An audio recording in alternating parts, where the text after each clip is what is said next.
তিন সন্তানের মা, অপরদিকে নিজেরই স্ত্রী, অথচ তার বিরুদ্ধেই মানহানির মামলা করেছেন বলিউডের জনপ্রিয় গায়ক কুমার শানু। নিজের প্রাক্তন স্ত্রীর কাছে দাবি করেছেন কোটি টাকার ক্ষতিপূরণ। আইনিভাবে 30 লাখ রুপির কথা বলা হলেও অভিযোগ বলছে অঙ্কটা আসলে 50 কোটি।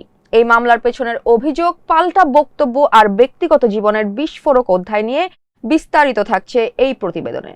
বলিউডের জনপ্রিয় সঙ্গীত শিল্পী কুমার শানু ও তার প্রাক্তন স্ত্রী রীতা ভট্টাচার্যের আইনি লড়াই নতুন করে এখন আলোচনার কেন্দ্রবিন্দুতে। সম্প্রতি এক সাক্ষাৎকারে দাম্পত্য জীবনের তিক্ত অভিজ্ঞতার কথা প্রকাশ্যে এনেছিলেন রীতা। সেই বক্তব্যকে ঘিরেই এবার প্রাক্তন স্ত্রীর বিরুদ্ধে মানহানির মামলা করলেন কুমার শানু। তার পক্ষ থেকে আদালতে জানানো হয়েছে, প্রাক্তন স্ত্রী রীতার মন্তব্যে গায়ক কুমার শানুর ভাবমূর্তি ক্ষুণ্ণ হয়েছে।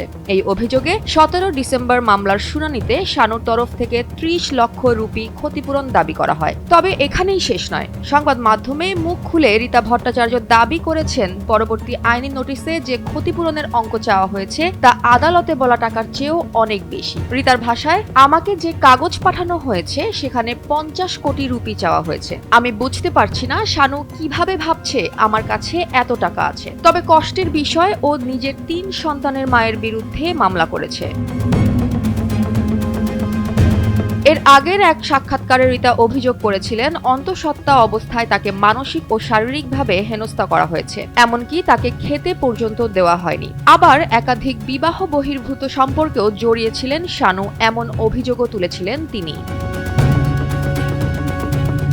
এই বক্তব্যগুলোকেই গায়কের ভাবমূর্তি নষ্ট করার চেষ্টা বলে উল্লেখ করেছেন শানুর আইনজীবী। তবে পাল্টা প্রতিক্রিয়ায় রীতা জানান, আদালতে প্রাক্তন স্বামীর সঙ্গে দেখা হলে তিনি তাকে ভালো মানুষ হওয়ার অনুরোধ জানাবেন। রীতার কথায়, আমাদের ভালোবাসতে হবে না, অন্তত বিরক্ত বা হেনস্থা করো না, সন্তানদের মুখের দিকে তাকিয়ে এটুকুই অনুরোধ।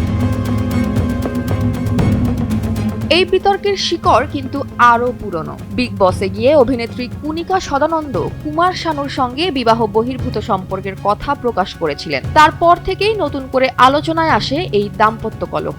এ ব্যাপারে রীতা জানান, অন্তঃসত্ত্বা অবস্থাতেই তিনি জানতে পারেন শানুর বিবাহ বহির্ভূত সম্পর্কের কথা। তার ভাষায়, আমার তখন মনে হয়েছিল পায়ের তলা থেকে মাটি সরে যাচ্ছে।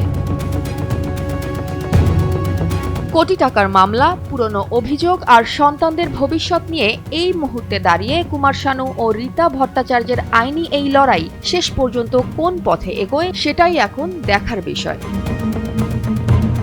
জয়া হাসান, NPB।